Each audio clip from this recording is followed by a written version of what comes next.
వస్తుంది. టాప్ చున్నీ వస్తుంది మనకి. చాలా సాఫ్ట్గా ఉంది క్లాత్ వచ్చేసి. నెక్ కూడా ఇలా వస్తుంది. 3/4 హ్యాండ్స్ వస్తాయి. ఇది టాప్ ఇలా వస్తుంది. చాలా ఎక్సెల్ ఉంది. చెస్ట్ సైజ్ ఎక్సెల్ అండి. ఎక్సెల్ 40 20 వచ్చింది. కరెక్ట్గా 40 సరిపోతుందండి. ఎక్సెల్ వాళ్ళకైతే పక్కా సరిపోతుంది. చాలా బాగుంది.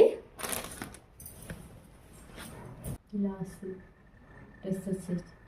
నచ్చితే ఇలా స్క్రీన్ షాట్ తీసి వాట్సాప్ చేయండి. చాలా బాగుంది. Next colour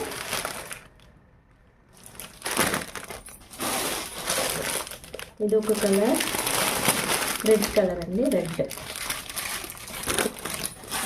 next yellow.